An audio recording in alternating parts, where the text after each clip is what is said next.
¿Cuáles son las propuestas, el eje principal de las propuestas de Luis Zelaya, precandidato? Bueno, hay 5 pilares que definen nuestro plan de gobierno, nuestra propuesta al pueblo hondureño. Es el tema, y sin ningún orden en específico, pero la seguridad ciudadana. Está claro que el tema de seguridad es fundamental. Tenemos que quitarle el miedo al hondureño, el miedo a salir a la calle, el miedo a emprender y que le cobren extorsión, el miedo a poder trasladarse de una colonia a otra sin tener que pedirle permiso a la Mara. Luis, quiero proponer que utilicemos este primer segmento para hablar de ese eje, de la seguridad ciudadana. Así podemos administrar los otros ejes. En los otros me parece que sería interesante porque hay mucho de qué hablar en este momento de seguridad ciudadana. La sociedad hondureña está sacudida recientemente por un fenómeno que creíamos superado. Son las muertes en grupo, las masacres. Entonces te digo, o sea, cuando la sociedad misma se siente secuestrada, cuando la institucionalidad no es capaz de responder a esa necesidad de seguridad que tiene el pueblo hondureño, pues obviamente hay que actuar, ¿no? Y actuar implica mano dura, con respeto a los derechos humanos.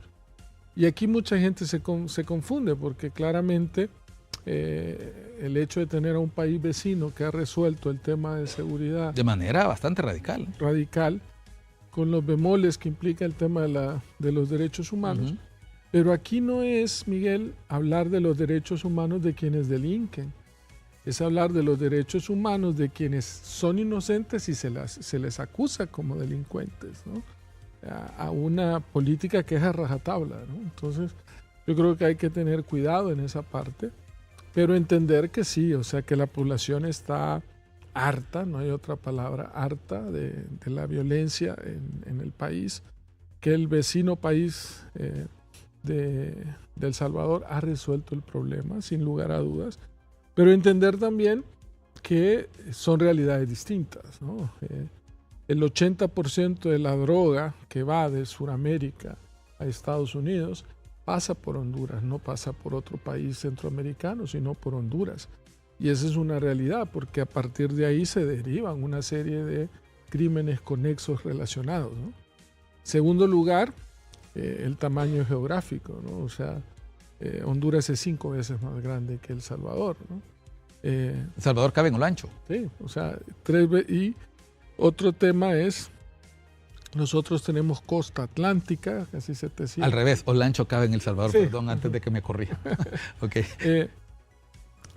Tenemos costa atlántica en el Pacífico, entonces geográficamente es más complejo, ¿no? El problema.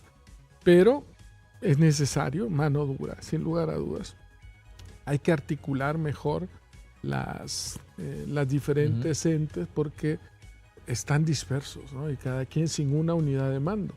Y nosotros usamos de ejemplo el Department of Homeland Security en Estados Unidos, ¿no? Donde ahí están los bomberos, ahí está Copeco, el Instituto Penitenciario, Migración, Policía militar, la inteligencia, o sea, todo está... Que eso es consecuencia de septiembre 11, se descubrieron que se redefinieron porque ellos mismos estaban desarticulados.